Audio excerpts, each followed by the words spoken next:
Well, we're in our, I guess, nearly our 6th month now of the pandemic. So we're really in the thick of it, but I think we're still at the beginning, and we're kind of in this moment of having multiple crises at the same time. We have the pandemic going on. We have a climate crisis that is more and more expressing itself with the wildfires on the West Coast going on right now, the hurricanes coming up on the southern coast of the United States. And then we also have a political and economic crisis with an election coming up and a sort of authoritarian movement growing with more and more momentum here in the United States. So it's a very disruptive, strange time to be stuck in your house, which is what I am.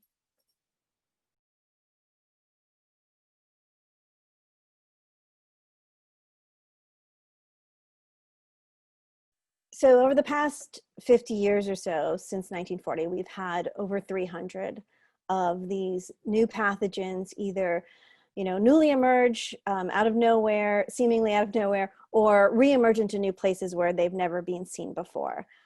So before we had SARS-CoV-2, the virus we're experiencing right now, we've had Ebola in West Africa, where it had never been seen before. That was just a few years ago. We had Zika in the Americas, where it had never been seen before. We have new kinds of antibiotic-resistant pathogens that are causing more and more death and disruption. New kinds of tick-borne diseases, new kinds of mosquito-borne illnesses. So this is a process that we've had a steady trickle of these new pathogens emerging. And that's why I was able to write a book about how microbes turn into pandemics, is because we know the process pretty well.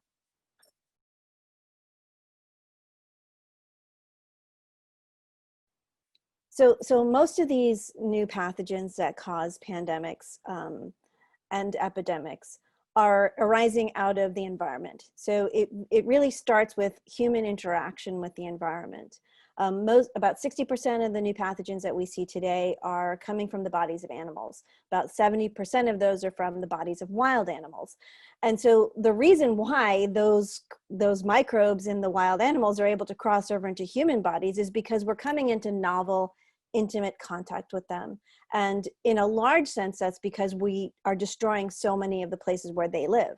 So if you cut down the forests where the bats live, they don't just disappear, they come and roost in your back gardens and your farms instead. And that allows the microbes that live in their bodies to come over into our bodies.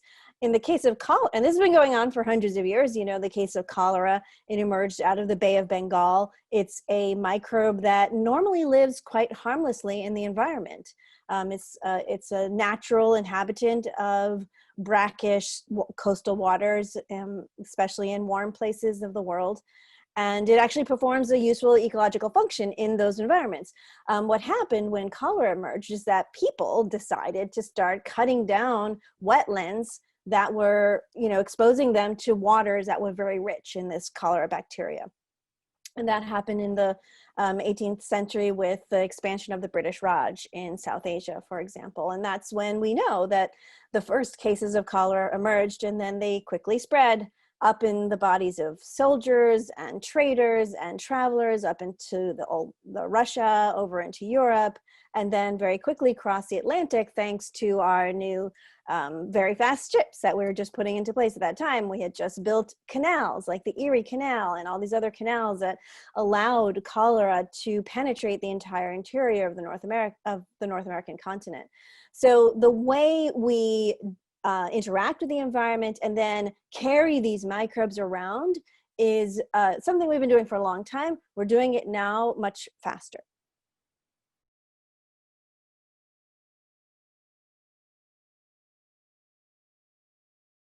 So we're living through a biodiversity crisis right now. We're losing about 150 species every day. Now, that means there's, we're destroying their habitat, and so they're disappearing, and then we don't see them again. But the ones that remain, the ones that can persist, they have to cram into smaller and smaller fragments of environment that we've left for them. And when that comes into closer and closer contact to where we live, it means that the microbes that live in their bodies can come into our bodies. So in a way, this entire problem that we're having of all these new diseases that are coming into human populations, we are driving that process because of the way we are interacting with nature. So if we were allowed to, if we allowed wild animals to live in their natural habitats away from where human habitations were, it would be very unlikely that a person would come into contact with a microbe-rich animal and say, get some of their saliva on their hands and put it into their mouth, right? These are probabilistic events. It has to happen again and again and again for the animal microbes to start to adapt to the human body. So you need to have this kind of situation where humans are penetrating and invading wildlife habitat at scale, that allows those microbes to continuously, probe the human body, try it out, adapt over time, and then they evolve and they become pathogens of humans.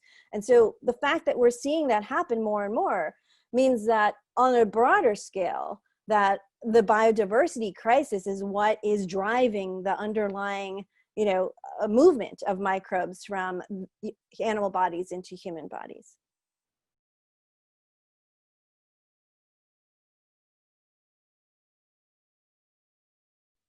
Once a pathogen emerges and becomes adapted to the human body, that's only the beginning of the story.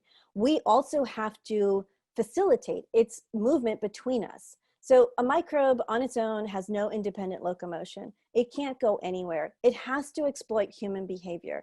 And so we do that when we provide transmission opportunities, when we crowd close together, when that means that we are breathing on each other more, we're touching each other more, we're more frequently exposed to each other's waste. These are all ways in which we facilitate the spread of pathogens from one person to the next. If we change our behavior entirely, then pathogens have nowhere to go.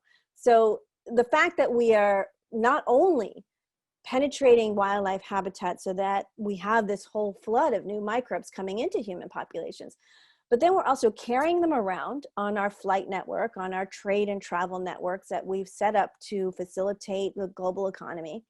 And we're bringing them into places where there's a lot of new kinds of transmission opportunities because of the expansion of cities. We are becoming an urban species. That's been happening slowly over time, and pretty soon I think we're already at a point where the majority of humans live in cities, and they're not nice, well-run cities like Paris or Montreal. They're cities more like Freetown and Monrovia, places where there's a lot of slums and ad hoc development.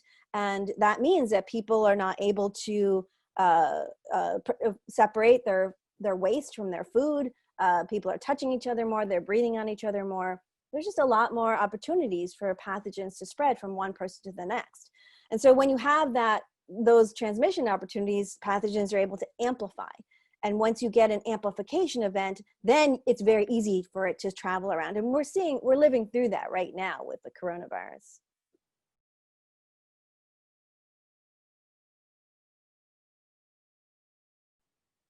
So the common narrative about epidemics and infectious diseases and pandemics is that they are an onslaught of invasive germs from encroaching upon us from sort of outside of us, right? Whether it's foreign bodies or foreign germs or something that's away from us, that's strange, and that we are sort of the pure and uncontaminated passive victims of these encroaching foreign germs. And you see that in the rhetoric that we use, and it's also, you see it also in the way we respond. So instead of, say, changing our own behavior, we try to develop tools. We try to develop, the equivalent of weapons against germs, drugs, vaccines, other medical interventions, particularly commodities that we can buy and sell. And I think, it's not that that doesn't work. Of course, that has a lot of effect. But what that does is it sort of obscures our own role in bringing these microbes into our societies and then spreading them between us. So what it obscures is all the ways in which we have agency in contagions, in which we can make a difference, not only in how many emerge, but how they spread between us.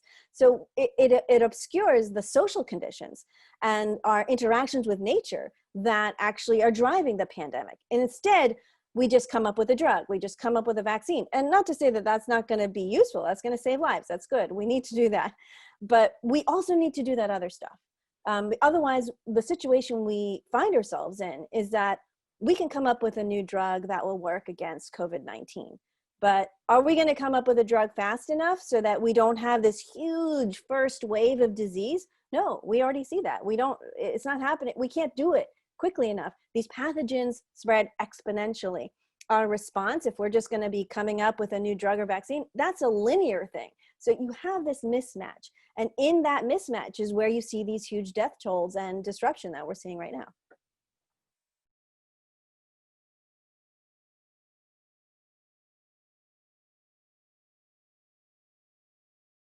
When I went to South China, I wanted to go see where these so-called wet markets were, which is considered one of the driving forces of the outbreak of the first SARS and possibly even our current SARS virus. So I went to this wet market, so-called wet market, and I was talking to one of the vendors there. And of course she's selling, snakes in water and different kinds of rodents and different kinds of birds and mammals that I don't even know what they were exactly. So to me, it felt like a very unusual place with all these unusual things that people were buying to consume.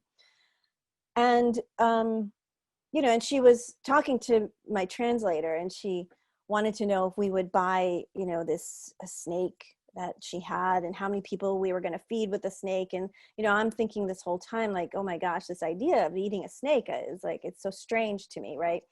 And then she kind of turned to my translator and said, is it true that people from America like her eat turkeys? And she was sort of had her hand over her mouth, like laughing, because to her, that was strange and disgusting and weird.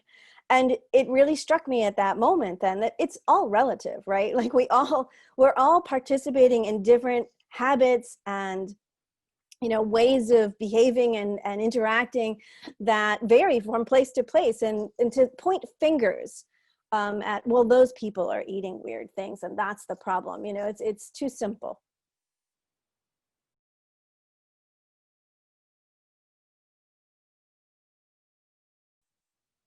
Well, we're always going to have infectious diseases. We live in a microbial world. They were here first. Having infectious diseases and experiencing the appetites of microbes is part of the human condition. So that's not something we're going to be able to avoid, and nor would we want to, because most microbes are beneficial for us and for our environment. So we don't want to live in a sterile world, right? But we don't have to have pandemics. Because pandemics are facilitated by our social lives and our political choices. So we can certainly have, outbreaks of disease here and there, but we don't have to spread them between us. We don't have to have this regular frequency of more and more microbes spilling over into human populations and then spreading between us without us even knowing, because we don't have any public health surveillance going on. These are all things that we can these are all things, the risks of which we can greatly minimize. That's not to say, these are all probabilistic events. So there's always the off chance that something would still happen, even if you stopped destroying so much wildlife habitat, even if you conserved the places where wild animals lived, even if you stopped hunting animals in remote places in the world and stop carrying them around on a flight network.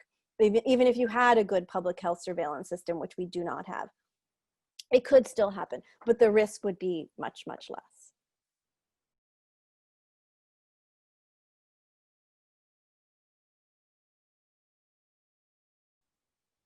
I think one of the things that's been most surprising for a lot of people who, like me, who've been following contagious diseases and the politics of disease for many years, is how weak and chaotic the response has been, especially from the United States. I don't think anyone expected that the CDC or the FDA would become sort of arms of propaganda, which is what appears to be happening. And I think the failure of US leadership has played a role in the international response too. And I think really in a way you could say that there is no international response. There are agencies, the WHO and others, who could lead an international response, but in fact we don't have any kind of coordinated response across any significant region on the planet at all. And I think that is why we are in the state we're in right now, which is we are going to have a rolling waves of this pandemic that'll cripple our economy over months and probably years. It would be fairly simple to have an international response that was coordinated, but it would mean a lot of countries and societies would have to slow down their economies even when they didn't have a lot of disease virus coming in. And what we're seeing right now is that people are responding based on when they have disease, when their ICUs become filled up. Well, by that time it's already too late, right? So we have this mismatch because, and the underlying issue is a breakdown in trust, that we don't trust our authorities enough. And whether it's because they've betrayed us before, they've transgressed us, or because we have, the situation in the United States, for example, where we have minority rule, essentially. There's all these reasons why there's the trust is not there, but you can't have a collective response without that trust.